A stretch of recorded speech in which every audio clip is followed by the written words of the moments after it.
பிள்ளைகளே, உங்கள் ஒவ்வொருவருக்கும் என் நண்பராம் இயேசு கிறிஸ்துவின் நாமத்தில் நான் வாழ்த்துக்களை தெரிவித்துக் கொள்கிறேன். அப்போஸ்தலர்களின் புத்தகம் 18வது அதிகாரத்தை நீங்கள் தியானிக்கும் பொழுது, பவுலுக்கு எதிராக சுற்றிலும் ஜனத்தார்கள் எதிர்த்து நின்றார்கள்.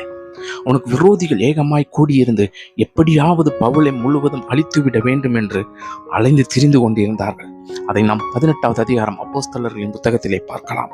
ஆனால் நம்முடைய கர்த்தராகிய இயேசு கிறிஸ்து அவருக்கு தரிசனமாகி 9வது வசனத்திலும் 10வது வசனத்திலும் இவ்வாறாக கூறுகிறார் பவுலை பார்த்து, நீ பயப்படாமல் பேசு, மௌனமாய் இராதே என்று சொல்லி, நான் உன்னுடனே கூட இருக்கிறேன், உனக்கு தீங்கு செய்யும்படி ஒருவனும் உன்மேல் கைப்போடுவதில்லை என்று சொல்லி இருக்கிறார்.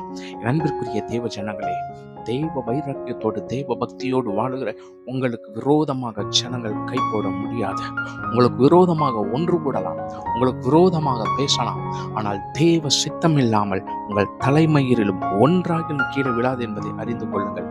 உங்களுக்கு விரோதமாக ஜனங்கள் இன்றைக்கு பேசி எழும்பிக் கொண்டிருக்கிறார்கள் என்று சொல்லி பயந்து கலங்க வேண்டாம். தேவன் இன்றைக்கு உன்னை பார்த்து சொல்லுகிறார். இன்றைக்கு பவுலை பார்த்து சொன்ன தேவன் இன்றைக்கு உன்னை பார்த்து சொல்லுகிறார், பயப்படாதே, இனி நீ மௌனமாகிறாதே.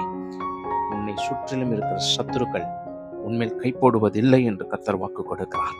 தேவ ஜனங்களே, சத்துருக்களின் கூட்டங்கள் வெகுவாய் எழும்பி உங்களுக்கு விரோதமாக கலகம் பண்ணி கொண்டு இருக்கிறார்களா?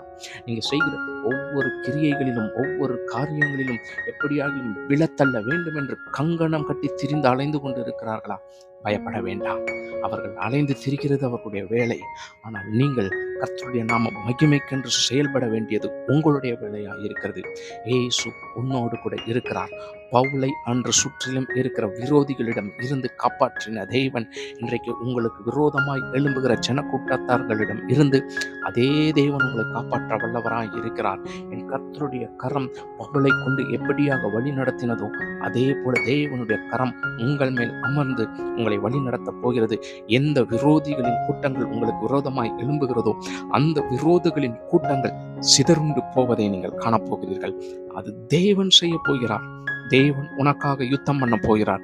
எந்த கூட்டத்தார்கள் உன்னையும் உன்னை சார்ந்தவர்களையும் விழத்தள்ள வேண்டும் என்று நினைக்கிறார்களோ அந்த கூட்டத்தார்களே விழுந்து போகிறதை நீங்கள் பார்க்க போகிறீர்கள். எகிப்தியர்கள் எப்படி இஸ்ரவேல் ஜனங்களுக்கு விரோதமாய் எழும்பி சிவந்த சமுத்திரத்திலே முழுவதும் மடங்கடிக்கப்பட்டார்களோ அதே போல இஸ்ரவேல் என்னும் என் தாசனே, உனக்கு விரோதமாய் எழும்புகிற எகிப்தியர்களின் கூட்டங்கள் முற்றிலும் மடங்கடிக்கப் போகிறது. கர்த்தரே இறங்கி உனக்காக யுத்தம் செய்ய போகிறார். நீ மௌனமாயிராதே. என் தேவனாகிய கர்த்தரை, இயேசு கிறிஸ்துவை மகிமைப்படுத்து. இயேசுவின் நாமத்தில் ஜெயத்தை பெற்றுக்கொள். God bless you.